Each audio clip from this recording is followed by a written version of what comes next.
Juste un petit rappel les amis pour vous dire que toutes mes vidéos sont aussi disponibles en podcast sur toutes les plateformes d'écoute. Les amis, bienvenue, on espère que vous allez tous très bien et on est très très content de vous retrouver pour un nouvel épisode de notre route en direction du Ballon d'Or. On a pris la route, on a toutes nos affaires et on a fait la première étape, c'est ça, le pilote Stan. Stan, comment ça va ? Ça va, tranquille, j'espère que tout le monde va bien, vous êtes en paix et en santé. Moi j'aime bien franchement cette série-là parce que déjà la semaine passée on a beaucoup fait parler de nous là sur les réseaux, c'était là en train de discuter nos choix, surtout les défenseurs, tu vois, surtout les défenseurs. Je pense que j'ai créé des problèmes par rapport à Bacho. les gars ils étaient pas chauds sur ce que moi j'ai dit en tout cas, ça franchement. Mais c'est ça, c'est de bonne guerre, c'est comme ça, c'est le football, ça fait plaisir et c'est important, comme je dis à chaque fois, d'essayer de voir un peu plus large et c'est ce qu'on a essayé de faire. Donc voilà, aujourd'hui encore on va s'atteler à d'autres postes, les latéraux. Donc j'ai hâte franchement de discuter et de voir après les retombées de notre discussion. Les latéraux c'est pas facile. Les latéraux c'est pas évident et on va commencer avec les latéraux gauche. Latéraux droit sur la chaîne de Stan. Ici, à gauche, quand on parle de latéraux, c'est déjà faut dire dans le foot en 2025, genre c'est quoi c'est quoi un latéral en fait, parce que là on va parler de gars, il y en a qui sont des ailiers, il y en a qui sont des défenseurs centraux si t'étais dans un autre temps, il y en a qui sont des pistons, il y en a qui sont des gars d'une ligne de 3 dans le 3-2-5, c'est très asymétrique, c'est pas facile de savoir sur quoi on se base exactement. Et je vais dire, à part pour peut-être une position, le reste, c'est assez fluide. Et autant sur mes défenseurs centraux et mes gardiens, j'étais assez confiant sur mon top 5. Autant là, on va avoir discussion. Donc, est-ce qu'on commence par une petite liste complémentaire ? Ouais, les honorable mentions. Ouais, je suis d'accord. En fait, définitivement, on va commencer par cela. Le problème, c'est que moi, dans ma liste complémentaire, je me rends compte qu'il y a des gars qui, voilà, là encore une fois, ils auraient peut-être pu être dans le top 5. C'est pas facile, mais ouais, on peut s'amuser à faire une petite liste complémentaire, tu vois. Par exemple, voilà, côté gauche, je pense qu'un boy comme Zinchenko, on peut le mettre dans la liste du tocard d'or. Ouais, les gars, je suis en train de réfléchir et je me suis dit, on devrait faire une vidéo en route pour le tocard d'or. En parallèle. Ça c'est ton kiff, mais sur le latéral gauche, je sais pas, par exemple, est-ce que t'as mis Gvardiol dans ton top 5? Ouais, Gvardiol est dans mon top 5. Ok.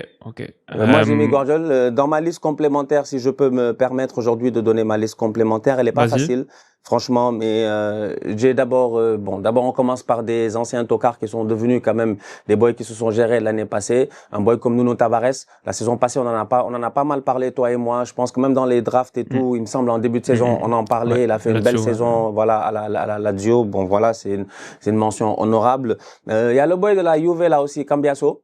Andrea Cambiasso aussi, que j'ai eu l'occasion en plus de bien voir là durant la Coupe du Monde des clubs et tout, un boy très intéressant aussi qui a fait une belle saison à la Juve. Ils ont retrouvé la Ligue des Champions, donc j'ai hâte de les voir l'évolution de leur effectif, comment ça va jouer sous Tudor, non, n'est-ce pas, si je m'abuse, et tout.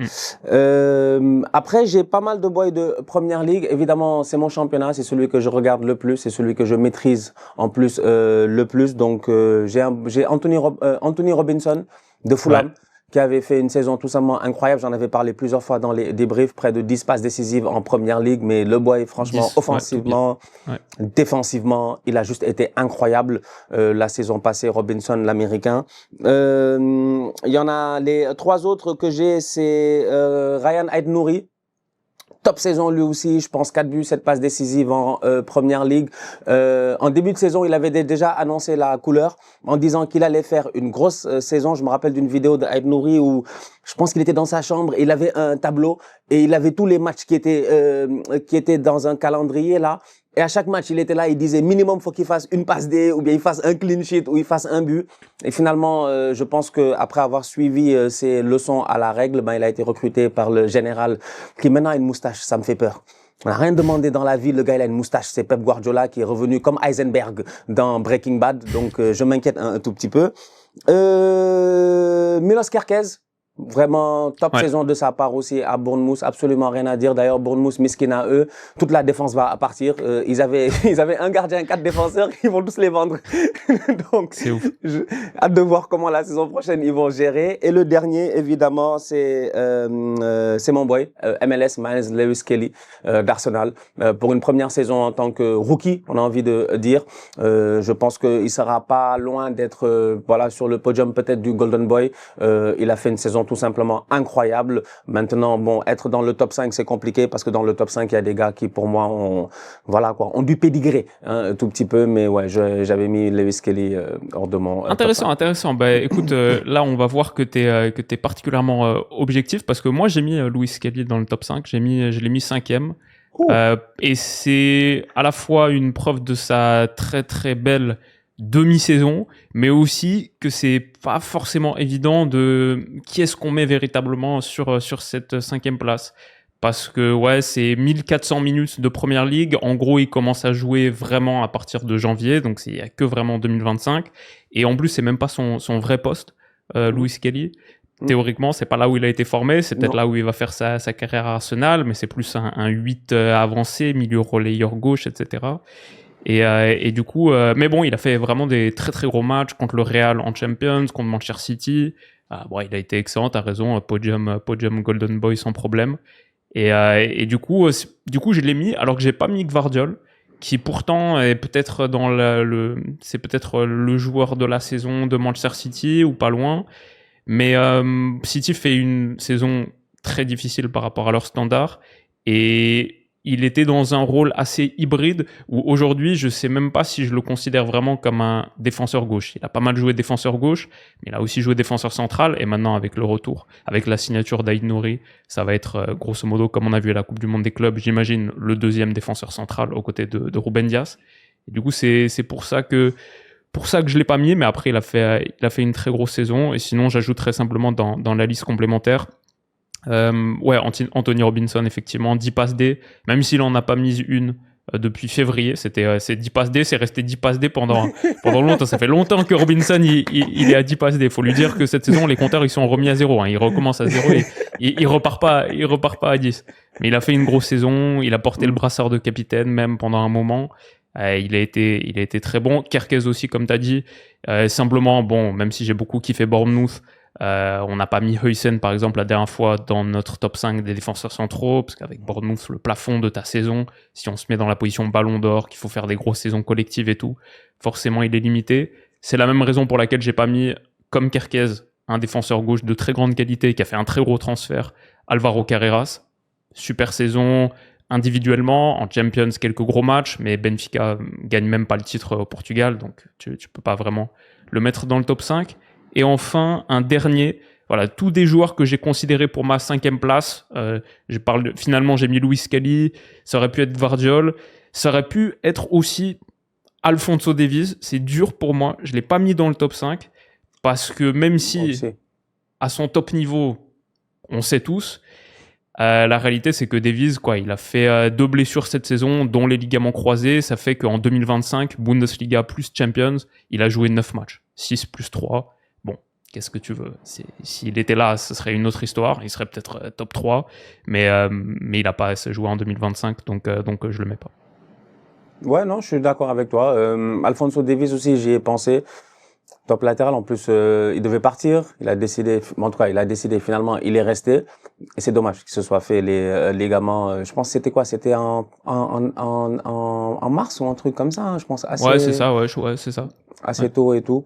Donc voilà, c'est une des seules raisons aussi pourquoi moi je l'ai pas mis, mais définitivement, Fonzie était dans la discussion. Après, c'est compliqué parce que bon, encore une fois, vous-même vous savez, hein, c'est difficile de faire des choix. Des fois, ça peut paraître objectif, ça peut paraître aussi assez subjectif. Ça dépend aussi de jusqu'où t'es allé dans certaines compétitions. Est-ce que tu as eu l'occasion de performer dans les grosses rencontres? Est-ce que tu as eu l'occasion de jouer? Parce que par exemple, moi, tu vois, dans mon top 5, je suis parti un peu dans l'idée, il y en a un seul dans mon top 5 qui a pas joué la Ligue des Champions. Tu vois. Donc et là, tu es obligé de dire ouais, mais c'est parce que le boy il est pertinent, quoi. Tu vois. Donc c'est assez compliqué. C'est ça un peu. Donc c'est pour ça que j'ai dit bon, c'est pas simple, mais. Et du coup, Gvardiol, tu l'as mis 5e ou plus haut encore? Guardiola, franchement, après avoir vu sa saison l'année passée, pour moi, c'était un des meilleurs joueurs de Manchester City, malgré tout ce qui s'est passé à Manchester City. Donc, il n'est pas 5e, il n'est pas 4e. Ouh, ok. Et bah, du coup, je pense que je vois qui t'a mis 5e, et je crois que c'est celui que moi j'ai mis 3e. Ouh, c'est compliqué. Tu veux nous le donner? Là, c'est assez compliqué. Alors, du coup, non, j'en ai. En fait, j'étais en. Attends, faut que je revoie mon affaire là, calmement. 1, 2, 3, 4, 5, 6. On dirait que je sais pas compter. Je pense que j'ai eu, on dirait que je sais pas compter en fait, parce que je me suis rendu compte que là, il y en a un là, il y en a un de trop dans ma liste, un de trop dans ma liste. En fait, en réflexion, en flashback, je vais rajouter dans ma liste complémentaire, en fait, dans les mentions même très très honorables, je vais rajouter Grimaldo. Ok. Je vais rajouter Grimaldo dans les mentions très très honorables. Ça se battait là, franchement, entre la 5e et la 6e place. Comme la semaine passée, quand je voulais amener tout le problème entre Saliba et puis Pacho, mais dit, mais vous êtes malades vous. En fait, les boys de Paris, ils parlent, on dirait ils ont pas vu Saliba jouer. Peut-être ils connaissent pas Salibandi en fait. Ils ont pas eu l'occasion de vraiment le voir jouer. Je comprends que Pacho, incroyable et puis tout cela. Mais bon, il y avait cette discussion là un tout petit peu. Il y a une pilule qui est pas passée là. Il y a encore. Ouais. tu me connais si bien. Mais je vais mettre Grimaldo. Dans les trucs, il a fait une top saison encore une fois. Il a été incroyable dans cette équipe de Xabi Alonso là, le système dans lequel il joue. Voilà, je vais mettre Grimaldo. Cependant, à ma 5e place, j'ai un autre Espagnol, c'est Cucurella. C'est ça. Moi, je l'ai mis 3e.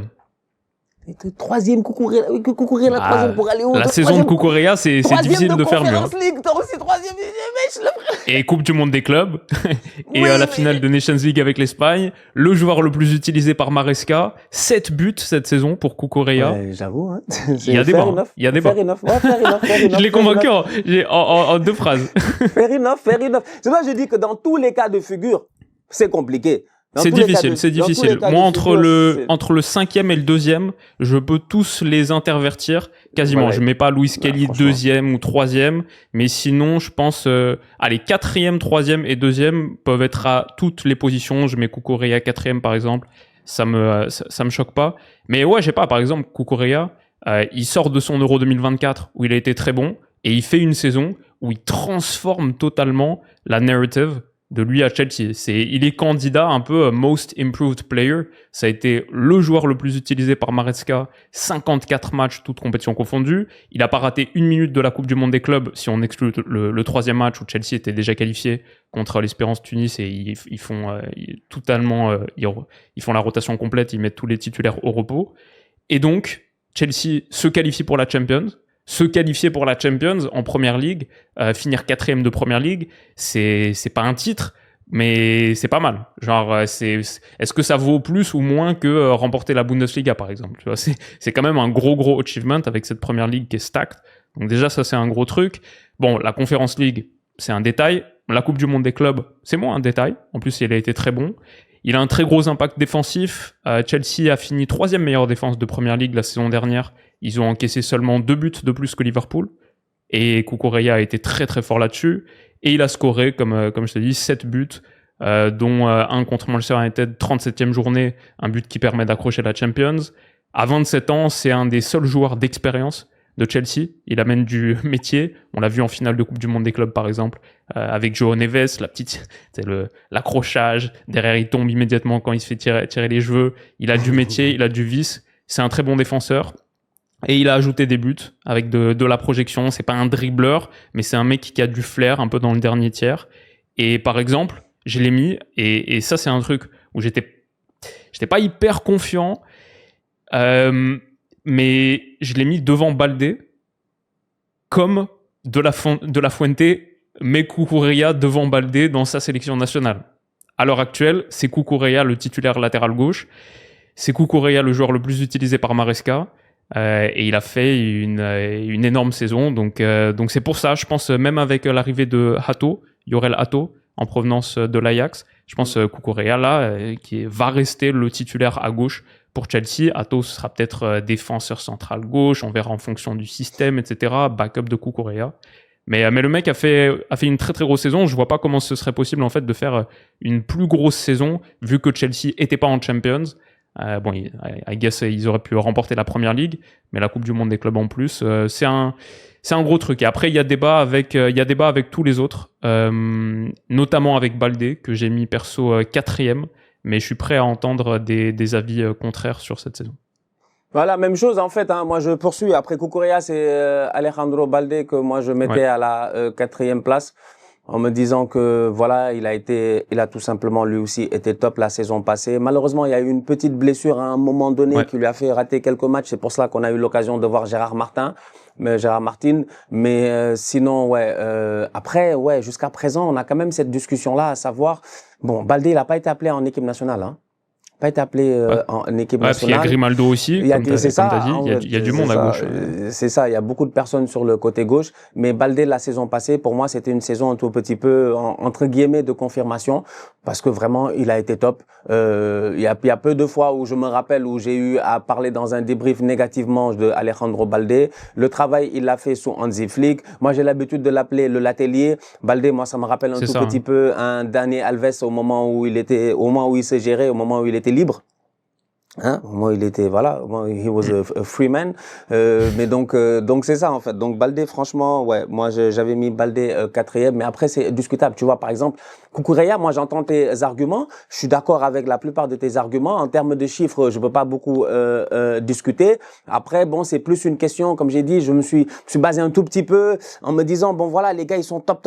Ils ont été très, très, très, très forts, mais dans les compétitions où on attendait peut-être leur club, ils n'ont pas été là, tu vois. Donc, et parce qu'ils n'étaient pas qualifiés. Maintenant, cette saison, Chelsea va jouer la Ligue des Champions. Chelsea va jouer les gros rôles en Première Ligue. Ta prédiction d'il y a 2 ans, je pense que peut-être c'est maintenant, elle va arriver. Tu étais peut-être décalé un tout petit peu de 2 ans, mais c'est maintenant que... J'en ai fait une nouvelle. J'ai fait une nouvelle prédiction. Il y a un mois, j'ai dit Chelsea dans les 3 prochaines années gagne la Première Ligue ou la Champions. Ou les deux. C'est ça qui me fait peur et ça qui me fait mal. On actualise les prédictions.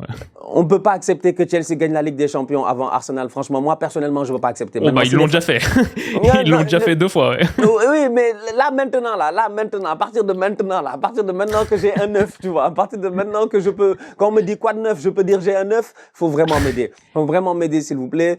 Je n'accepterai pas cet affront-là, en fait, tu vois. Donc, il faut jamais miser contre Chelsea en compétition à élimination directe. Tu sais qu'il y a un club qui peut faire une mauvaise saison et gagner la Champions et gagner la FA Cup et gagner la prochaine Coupe du Monde des clubs et gagner la Coupe interstellaire. Et à chaque fois qu'il va y avoir une nouvelle compétition, il faut qu'on fasse abstraction de qui est la meilleure équipe du moment et on met Chelsea. C'est Chelsea. C'est tout.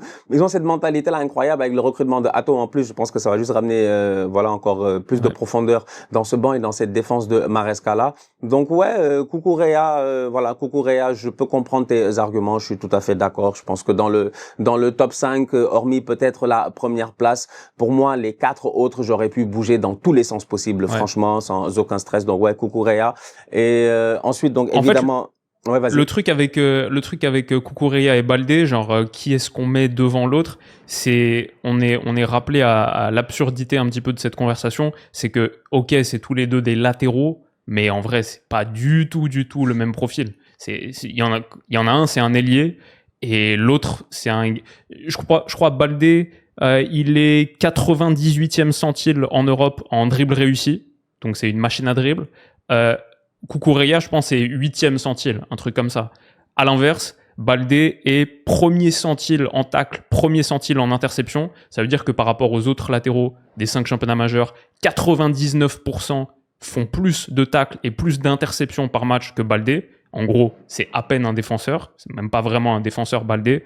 Tu te dis c'est un latelier, voilà, c'est un ailier quoi. Il est positionné le long de sa ligne de touche, les appels profonds, la menace large et la menace profonde, la percussion. C'est même pas d'ailleurs un dribbleur techniquement extraordinaire, genre il a pas une palette de dribbles si variée que ça, etc. Mais c'est un porteur progressif extraordinaire. Le mec prend le ballon un peu comme dans le moule de Théo Hernandez, de Nuno Mendes. Les dribbles sont pas si variés, mais le mec il te mange 40 mètres d'espace en quoi, genre 3 secondes. C'est un sprinter extraordinaire. Les courses de l'extérieur vers l'intérieur pour permettre à ce Barça d'être constamment haut et de suffoquer l'adversaire pour être un joueur aussi de pression qui met la pression sur le vis-à-vis. Le truc avec Baldé, c'est qu'il revient très très bien de sa blessure en janvier 2024. Il s'est déchiré le tendon, il avait raté toute la deuxième partie de saison. Donc son 2024-2025 est excellent. Il fait 42 matchs en Liga plus Ligue des Champions, 10 passes D. Malheureusement pour Baldé, il rate les 2 matchs contre l'Inter. Son absence contre l'Inter, il rate les 3 derniers matchs d'ailleurs de Champions du Barça, parce qu'il rate le retour aussi contre Dortmund. Et d'ailleurs, ces 3 matchs-là, le Barça en gagne aucun. Un match nul, l'aller contre l'Inter, et 2 défaites. La défaite contre Dortmund et la défaite contre l'Inter au retour. Donc, c'est vrai que l'importance de Baldé, elle est extrême. Défensivement, il a encore des progrès à faire. Je veux dire, on a parlé des chiffres, ils sont assez clairs, mais c'est aussi son rôle.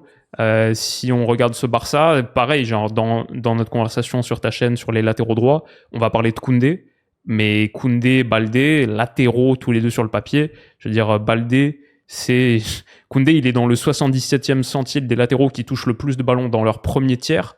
Baldé est 14e, donc je veux dire 14e centile. Donc je veux dire c'est totalement différent. Koundé est beaucoup plus la plateforme de construction, Baldé est beaucoup plus haut, comme on sait, aux côtés de Rafinha, etc. Ouais, c'est un petit drone, c'est un petit avion supersonique qui prend la profondeur et qui est dévastateur. C'est pas loin d'être le joueur le plus rapide de Liga. Il y a Mbappé, il y a Ezalzouli. J'ai vu que Naïef Aguerd était 3e dans le classement de la saison dernière aussi en vitesse maximum. Rashford maintenant au Barça. Rashford, Baldé sur certains matchs, ça peut être assez dévastateur. Donc ouais, super joueur qui a fait une super saison, menace extrême, mais un rôle tellement différent de Cucurella que du coup, quand De La Fuente le prend pas et met Cucurella titulaire à la place, je peux totalement entendre. Le projet de jeu est différent, la manière dont on envisage ce 11 est différent, et peut-être que ça fait quelque chose d'un petit peu plus équilibré, etc. Mais donc c'est pour ça. Franchement, tu mets Baldé devant Cucurella, ça me choque pas. Ça dépend de l'équipe que tu veux construire. Mais je voulais aussi mettre Cucurella 3e. Pour moi, c'est aussi un peu un statement de dire regardez la saison qu'il a fait, parce qu'il va passer un peu sous les radars de d'autres. Mais la saison de Cucurella, c'est une très grosse saison de défenseur gauche. Non, je suis tout à fait d'accord. Et en plus de ça, Cucurella, moi, je rajoute même le fait que c'est ça, la capacité qu'il a à jouer en se projetant dans les, comment on appelle, dans les demi-espaces. Il est constamment, en fait, Cucurella, c'est toujours le boy. Tu sais, des fois, c'est ton numéro 8, c'est ton milieu de terrain, c'est lui qui est censé être, comment on appelle ça, qui est censé être le joueur en surplus dans la surface de réparation. À Chelsea, c'est le latéral gauche, en fait. C'est ça qui est incroyable. Sur les coups de pied arrêtés, il est tout petit, comme 3 pommes, mais je sais pas, en fait, peut-être il y a de la magie dans ses cheveux, peut-être c'est pour cela. Super jeu de tête. Ouais. Mais de ouf, moi je comprends pas en fait Cucurella. 1, 2, 3, tu le vois sur les corners, première déviation, ou bien c'est lui qui est à la réception d'une déviation. Brentford et tout, ouais. Vraiment, ça, je suis toujours étonné de voir Cucurella dans certaines parties du terrain où je me dis mais qu'est-ce que tu fous là-bas en fait toi? Tu n'étais pas censé être là-bas et pourtant il est là-bas, il est pertinent. Donc ouais, non, définitivement je suis d'accord avec toi. Et effectivement, tu te rends compte que c'est des latéraux et des profils différents. Ouais. Donc Cucurella, Baldé. Là, à ma 3e place, évidemment, moi j'avais mis Guardiola. Maintenant, Guardiola, le problème avec Guardiola, c'est que tout le monde va se rappeler de... c'est le Kicks. En fait, le Kicks, il crée que des problèmes. C'est le Kicks, lui, il vient... C'est le Kicks, il t'a dribblé une fois. C'est comme, je sais pas, moi, c'est comme Jérôme Boateng, miskin. Jusqu'à aujourd'hui, tu vas parler, on va dire, ouais, c'est que Messi l'a dribblé, il est tombé. Alors que Boateng, dans son prime, quand même, c'était un top défenseur, tu vois. Ouais. Donc, c'est un peu ça, en fait, l'affaire, tu vois. Je me dis, pour moi, Guardiola, malheureusement, il y a eu ce match-là en Ligue des Champions, face au Real Madrid et tout. Et ça reste c'est ça qui te reste dans la tête. Mais en championnat, là où c'était difficile pour Manchester City, là où c'était compliqué, là où il y a eu des blessés, là où l'équipe n'a pas performé là où elle devait performer, Guardiola, pour moi, la saison passée, c'est peut-être un des meilleurs joueurs, voire peut-être le meilleur joueur de Manchester City, parce qu'il a été constant durant toute la saison. Franchement, chaque match de championnat presque que j'ai regardé de City, qu'ils aient galéré, qu'ils aient pas galéré, Guardiola, il a fait son travail. De sa grande taille, sa corpulence, la manière à laquelle, moi, Guardiola, ça me rappelle un peu Des fois, je le vois partir courir. Je me dis, tu vas où, toi? On dirait Soule.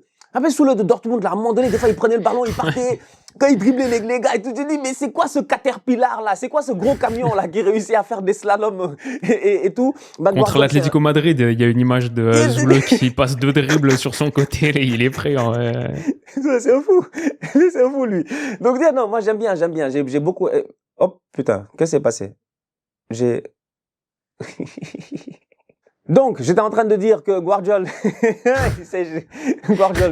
franchement, il s'est géré. Voilà, il a fait une bonne saison. Et puis voilà, moi j'ai hâte de voir comment cette équipe de Manchester City cette année, elle va évoluer. Et comme tu disais tout à l'heure, effectivement en intro, il y a la capacité de Guardiola. C'est comme avec Atto en fait. Tu vois, Atto c'est la même chose. Moi Atto, je me dis, ils l'ont recruté à Chelsea parce que bon voilà, ils avaient besoin d'un backup à Cucurella. Cucurella qui est qu'on peut considérer comme étant un peu un Achraf Hakimi parce qu'il a joué tous les matchs et puis il a tout le temps été là. Puis j'ai l'impression qu'à chaque fois que j'ai allumé la télé, j'ai vu les cheveux de Cucurella en train de courir sur mon écran.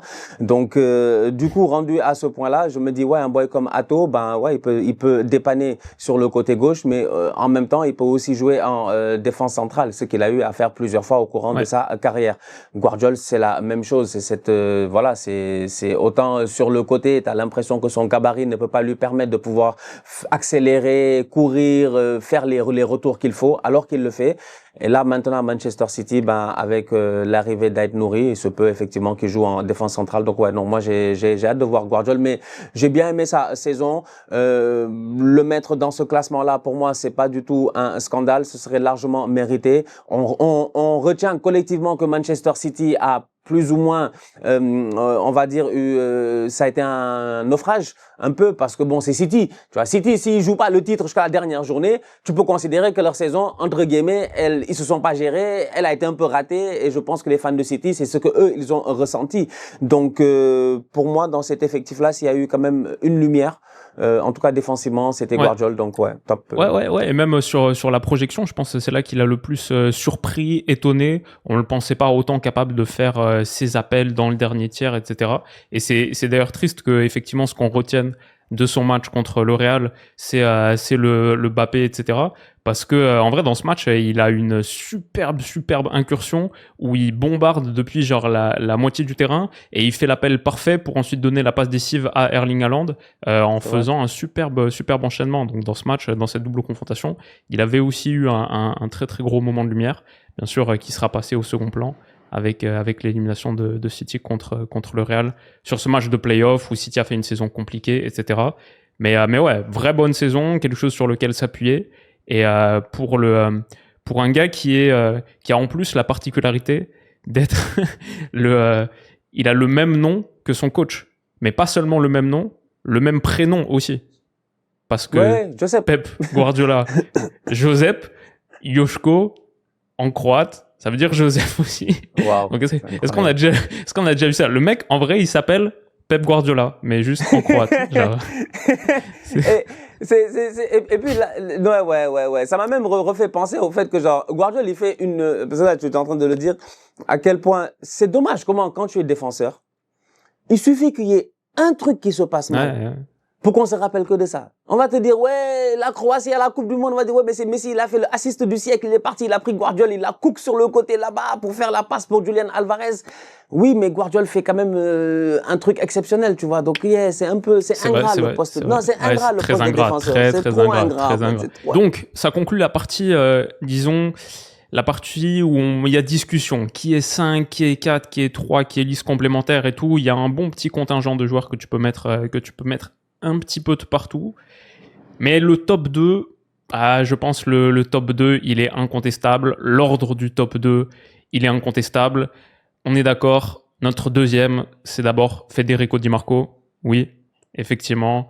Bien sûr, avec le gros bémol, c'est qu'il rate totalement sa finale. Donc, il la rate dans les grandes largeurs, en mode c'est une des pire performance d'un défenseur dans une finale de Champions. C'est catastrophique, il couvre les buts, il se fait battre, il est à court de souffle, il apporte pas grand chose offensivement, donc ça a été très très difficile cette finale de Champions pour Di Marco.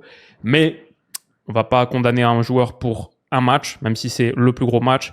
Si on regarde toute la saison d'avant Di Marco, si on arrête le classement Ballon d'Or avant la finale, quand il y avait encore la finale à jouer, tu peux retrouver des forums de discussion qui sont jusqu'au au jour de la finale, 20h59, et c'est où est-ce que Di Marco va finir dans le classement Ballon d'Or, la saison extraordinaire qu'il est en train de faire. Il a fini avec 4 buts, 11 passes D en Serie A plus Champions. Il a montré la qualité de son pied avec des centres merveilleux, avec son coup franc contre Naples, qui est un des buts magnifiques de cette saison aussi en Italie. Le problème, c'est qu'il a été un petit peu, comme pas mal de joueurs de l'Inter, un peu carbo sur la fin de saison. J'ai regardé au-delà de la finale de Champions où il joue 54 minutes sur la finale de Ligue des Champions et il est sorti à l'heure de jeu, on peut dire parce qu'il fait un match catastrophique, etc.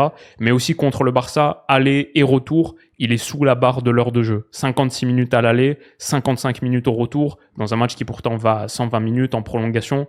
Pas mal de joueurs de l'Inter ont fini avec la langue qui pend et beaucoup de difficultés sur le fait de finir cette saison physiquement. Lui, ça a aussi été le cas, mais avant ça, on va pas oublier que ça a été un des détonateurs de cette équipe et un des meilleurs joueurs de cette équipe. Ouais, non, je suis tout à fait d'accord avec toi. Il y a vraiment rien à dire. Moi, j'ai envie de dire, encore une fois, comme on disait tout à l'heure, le football, il est un peu ingrat, surtout quand tu es un défenseur. Donc, tu peux faire 9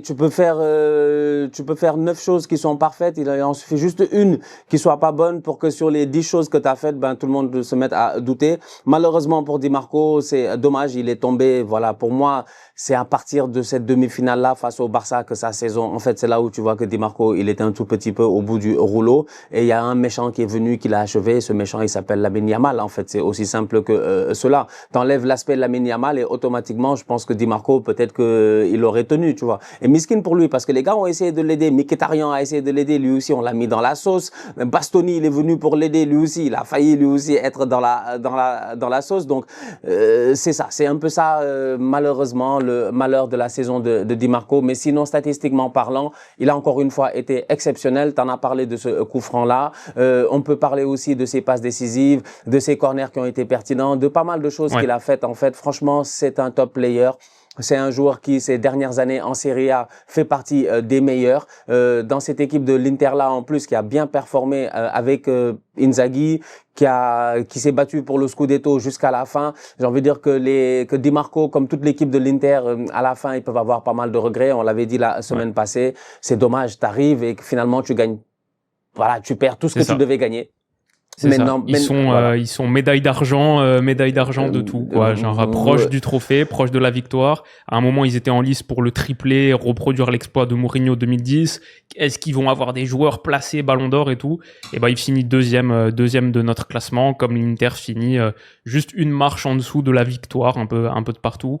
Et ce sera peut-être le cas dans notre autre vidéo aussi sur les latéraux droits. Mais c'est sûr que l'Inter et sa force extraordinaire sur la largeur. Et Di Marco a été un pion essentiel là-dedans. Donc pour sûr Di Marco deuxième, ça me semble logique. Et après le premier, il y a même pas débat. Nuno Mendes a fait une saison, c'est même pas une grande saison, c'est une saison impossible à battre. Vainqueur de la Champions, vainqueur de la Nations League aussi pour Nuno Mendes avec le Portugal. Donc c'est une saison véritablement qui va le ranker très très haut dans le classement du Ballon d'Or. Et avec Paris, il est rentré dans l'histoire du club et de la compétition et du 21e siècle comme étant le défenseur gauche d'une des meilleures équipes de l'histoire récente. On se souviendra tout le temps de ce 11 du PSG. Et il y aura tout le temps dans nos mémoires Nuno Mendes 2024-2025 qui devient un peu un gold standard du latéral gauche sur une saison. Il a joué 16 des 17 matchs de Champions du PSG, 4 buts, 2 passes D. Il est buteur aller et retour contre Villa, ce match piège en quart de finale de Champions.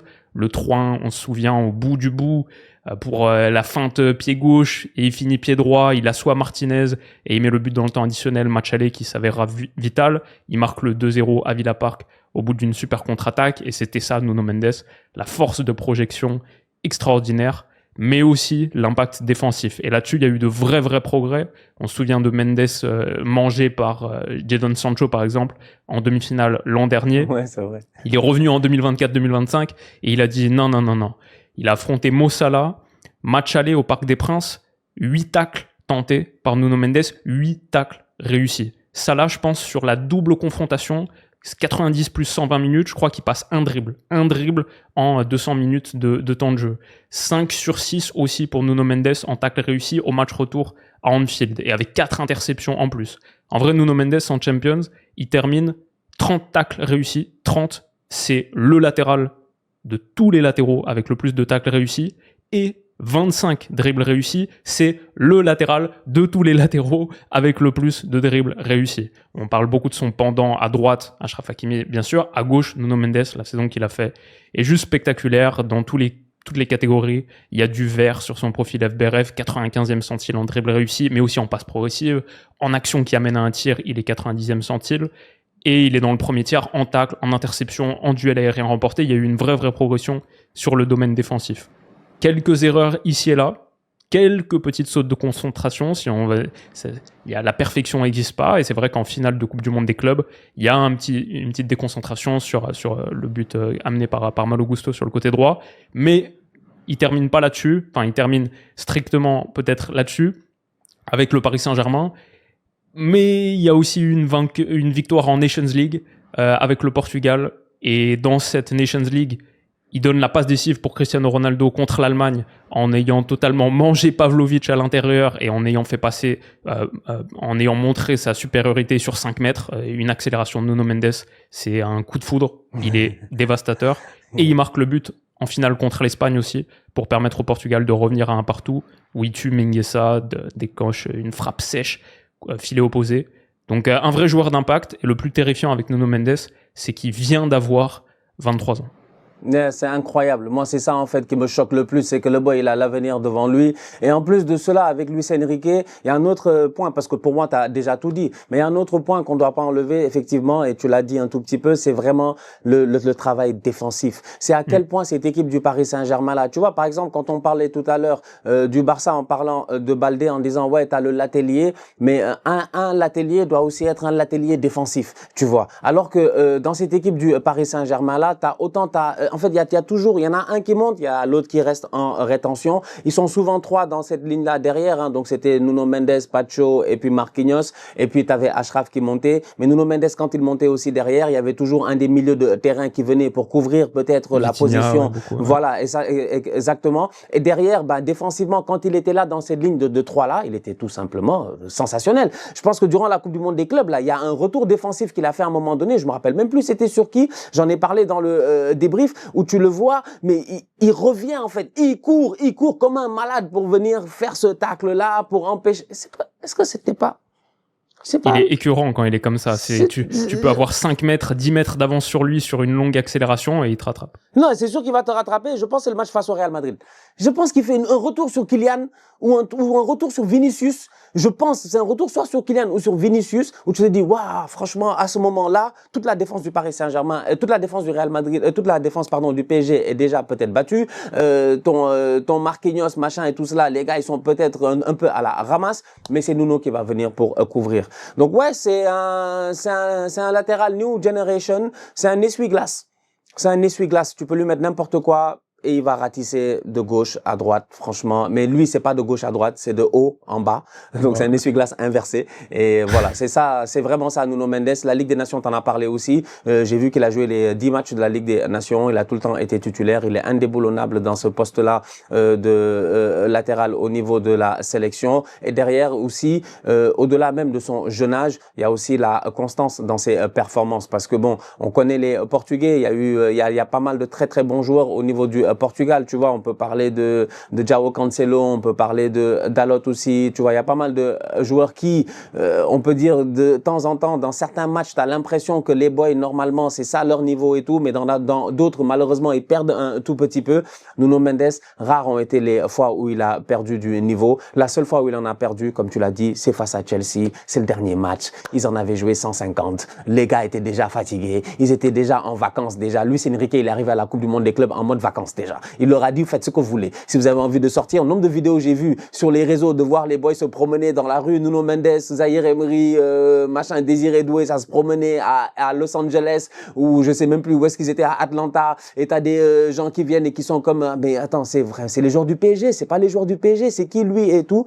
c'est Nuno Mendes. Donc moi je pense que en fin de saison ils étaient un peu émoussés, mais c'est normal. Tu peux être fatigué physiquement, tu peux aussi être fatigué émotionnellement. Jouer au football c'est pas simple, tu mets beaucoup d'énergie physique et mentale, mais le boy il a tenu. Maintenant j'ai hâte de voir la saison qu'il va faire cette année encore avec le Paris Saint-Germain, et j'ai hâte de voir éventuellement la Coupe du Monde qu'il va faire aussi, en espérant qu'il ait pas de blessure, parce que voilà, c'est un plaisir de voir ces boys là évoluer. Franchement un top player. Bravo au PSG encore pour leur recrutement. J'étais pas forcément convaincu les premières années de Nuno Mendes, mais là, et encore une fois, c'est ça qui te montre que on a tellement été dans le football, des fois, on en oublie à quel point les boys ils sont jeunes. On oublie. Il y avait quelques années, 23 ans, tu commençais ta carrière. Maintenant, 23 ans, tu peux déjà dire que tu as déjà presque tout gagné, tu vois. Donc, on en oublie qu'ils ont encore des marges d'évolution énormes. Et Nuno Mendes, c'est le genre de joueur qui, même s'il perd sa vitesse au courant des prochaines années, avec Luis Enrique, il a tellement travaillé son positionnement défensif. Et tu l'as dit, statistiquement parlant, il est là, interception, tacle et puis tout, qu'il risque d'être un top défenseur encore pendant très très longtemps. Ouais. C'est aujourd'hui le meilleur latéral gauche du monde. On n'a pas parlé dans cette vidéo de Théo Hernandez qui s'est un petit peu perdu et qui maintenant va disparaître des radars en Europe, mais à un moment il y avait la discussion. Ouais. Est-ce que c'est Davies? Est-ce que c'est Théo? Est-ce que c'est Nuno? Est-ce que c'est peut-être Baldé qui arrive? Aujourd'hui, c'est Nuno Mendes. C'est le meilleur défenseur gauche du monde et il a fait la meilleure saison d'un défenseur gauche du monde en 2024-2025. C'était le meilleur. Donc, il est tout en haut de notre classement. On verra qui le sera en 2025-2026, parce que moi, je n'exclus pas un très très gros retour de Davies, ce Bayern qui est en train de progresser, je pense, qui montre des choses intéressantes. Et peut-être que Cucurella sera même un cran plus haut en 2029. je crois qu'il a atteint son plafond. Je crois quand même il a atteint son plafond. Là, c'était le max. Mais il y a Coupe du Monde. Il y a Coupe du Monde avec l'Espagne. Il va y avoir bataille sur le poste de défenseur gauche pour la sélection espagnole, ça va être très très intéressant. Et voilà en gros pour notre top 5, les amis. Qu'est-ce que vous en avez pensé? Qui est-ce que vous mettriez à gauche? Est-ce qu'il y a des noms qu'on aurait pu mentionner dans notre liste complémentaire? Est-ce qu'on s'est craqué sur notre top 5? Dites-nous tout en commentaire sur Twitter, mais attention à pas énerver Stan. Moi ça va, je regarde pas trop, donc il me dit après ce qui s'est passé. Je vois, ok, intéressant, mais il y a des snipers qui sont sortis effectivement. Qu'est-ce que vous avez pensé de ce top 5 2024-2025? Et maintenant, surtout, rendez-vous du côté de chez Stan. On va faire à droite, on va faire à gauche, on va faire à droite. Et là aussi, je regarde mon classement à droite. J'ai quelques grosses interrogations. Et j'ai un cas en particulier dont j'ai envie qu'on discute très sévèrement. Rendez-vous chez Stan pour ça. Merci d'avoir été là, les potes. Et on se dit à très vite. Bisous.